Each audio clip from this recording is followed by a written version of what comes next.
Israeli Prime Minister Benjamin Netanyahu addressed the United Nations General Debate this morning, defending his nation's battle for existence and for the hostages that the Hamas terror group continues to hold captive in Gaza.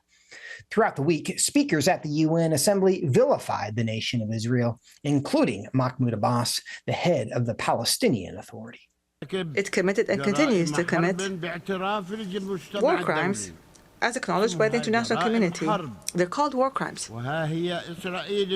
Israel today is now launching a new aggression on the brotherly Lebanese people. The Lebanese people are now being subjected to a war of genocide. And Israel must stop the war in Lebanon and in Palestine. As Christians, how are we to view claims like these that Israel is the genocidal state when, of course, Israel states that others are the genocidal state?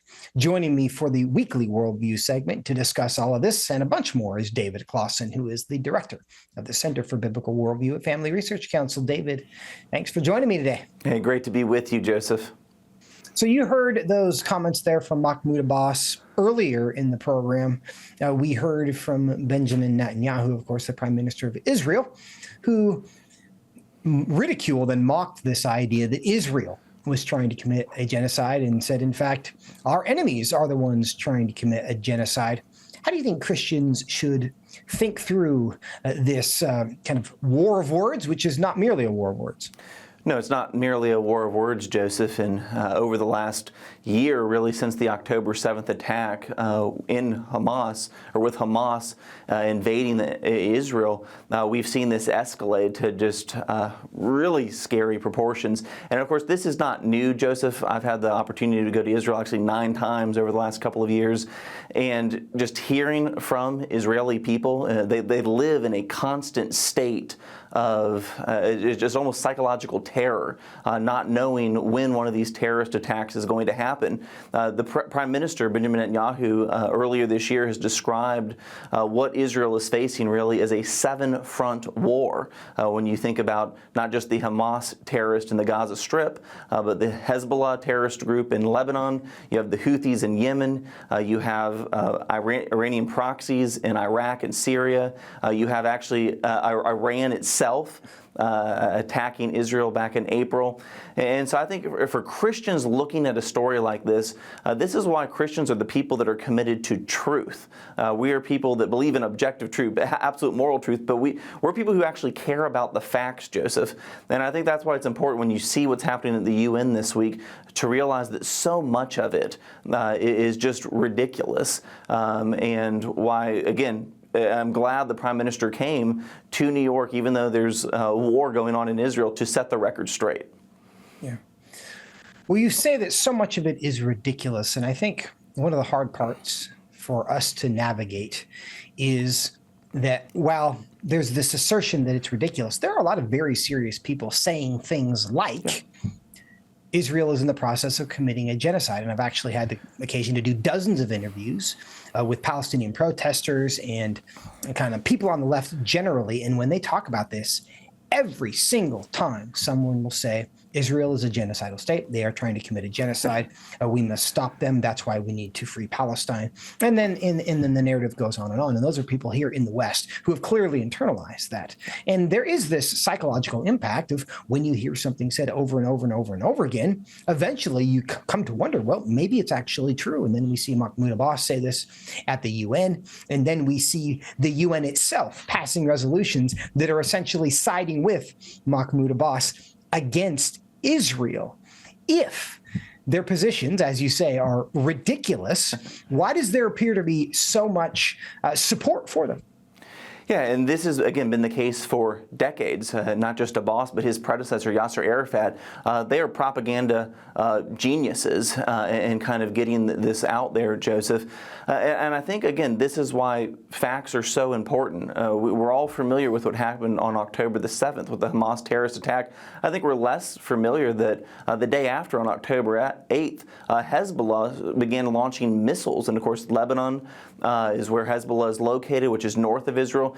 and the Prime Minister mentioned this in his speech earlier today, Joseph, 60,000 Israelis have been evacuated from their homes. And since October the 8th, there's been 8,000 missiles and rockets shot from Lebanon, from these Hezbollah militants, Joseph.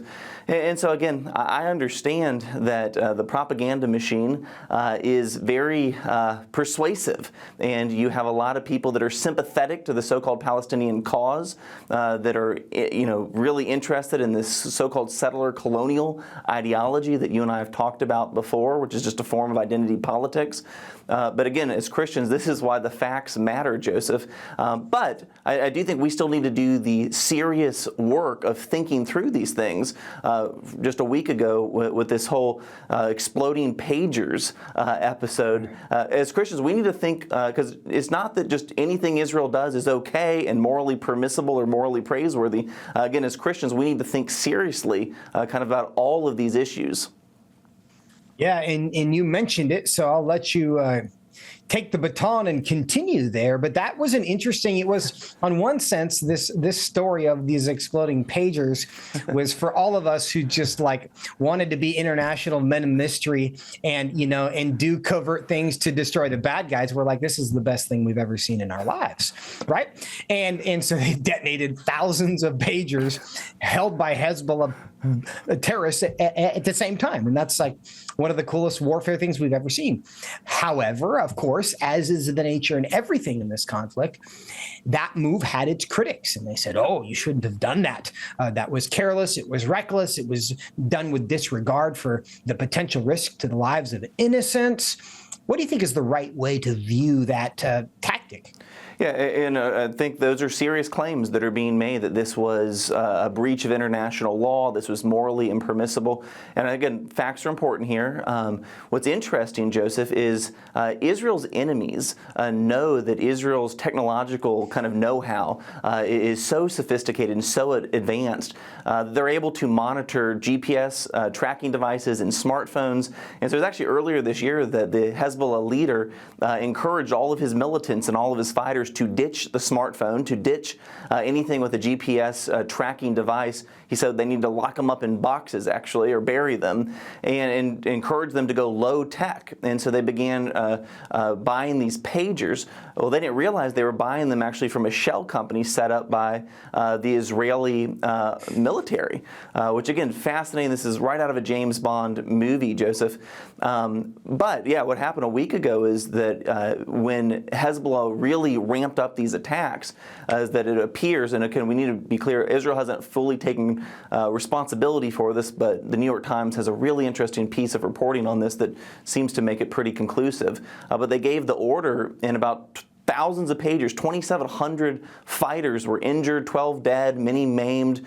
I do think it's important to note, Joseph, that the people carrying these pagers were card-carrying members of Hezbollah. And of course, there were a couple of incidences where unfortunately innocent people were nearby who were hurt and injured. But the people that were primarily targeted were these people who were part of Hezbollah and had these pagers because they were awaiting commands from their senior military officers. Yeah, to that point, it's actually hard to be more precise in your targeting because you allowed the leadership of Hezbollah to choose the targets for you, because presumably they were trying to communicate with members of the Hezbollah organization, so only they would have had those pagers. So, is anything 100% accurate in that sense?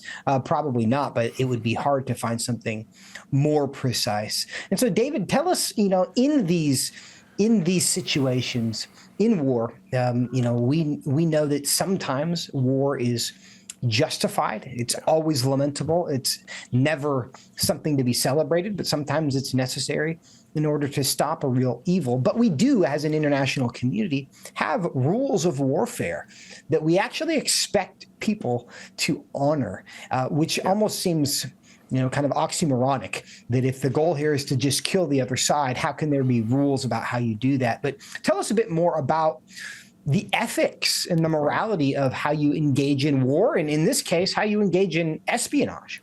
Yeah, Joseph, the Christian tradition of just war theory actually goes back to Augustine. So Christians have been thinking about these questions deeply for literally millennia. And there's two sets of factors, and I'll just briefly mention them. Christians ask the questions, what are the situations or the circumstances that justify going into war? And then once you're in war, what are the just ways to actually wage war? And again, the Christian tradition has identified a couple of criteria.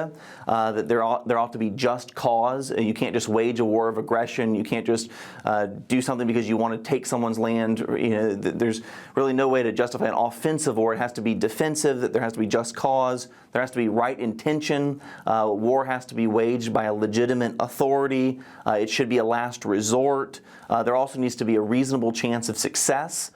So those are kind of the criteria for when it's appropriate to go to war, when it's morally justifiable. And then when you're in war, Joseph, how do you wage it morally? And again, the Christian just war theory provides some criteria such as non-combatant immunity. So we do wage war with discrimination. We don't just kind of go for anyone in a population center, just those who are the combatants. And then also you want to use a proportionate force. So if someone eliminates an officer on your side, you don't then just drop a bomb on your enemy's city. So proportionate force. These are some of the criteria. Yeah. And I think, Joseph, when you look at this situation in Israel, when you see Hezbollah launching 8,000 rockets, tens of thousands of Israelis having to evacuate their homes, Hezbollah not abiding by any international agreements, not withdrawing from that border as the UN has told them to do countless times. Yeah. This seems to abide by these criteria.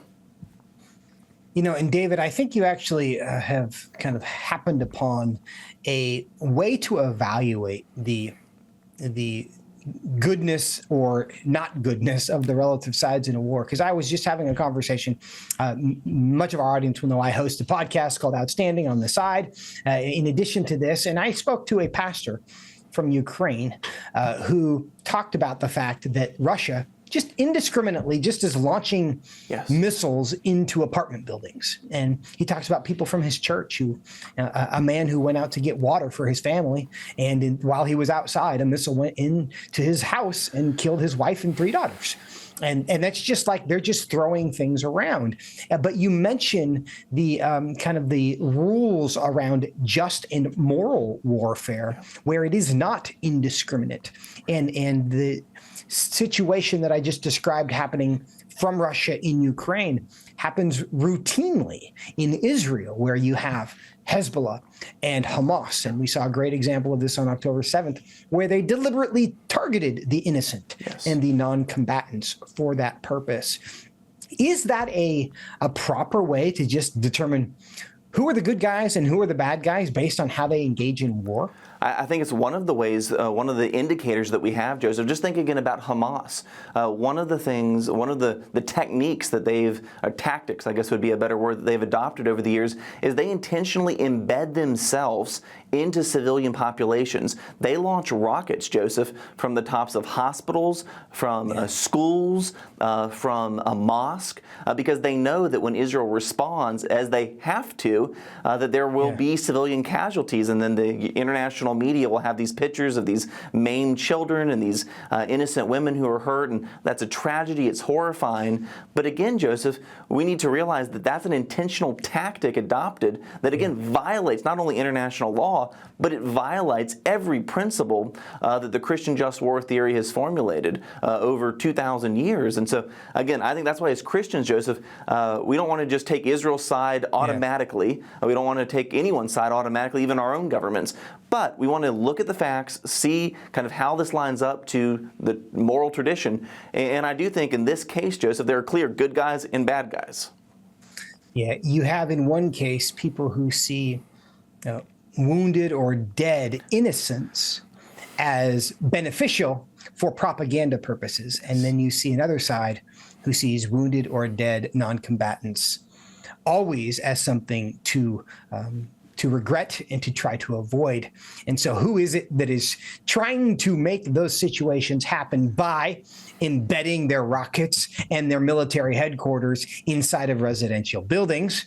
And who is trying to avoid those things by using very targeted attacks and by, for example, just putting the explosives inside the pagers that are going to go to the terrorists, giving us a great likelihood that the only people who are going to be harmed are terrorists. And I think that does help us know who the good guys are and who the bad guys are. Yeah, absolutely, Joseph. And I think as Christians, we need to appreciate this, understand this, and again, help people understand. There are moral principles that help us understand. In this case, there are clear good guys and bad guys. David Closson, thank you so much for your time. Thank you, Joseph.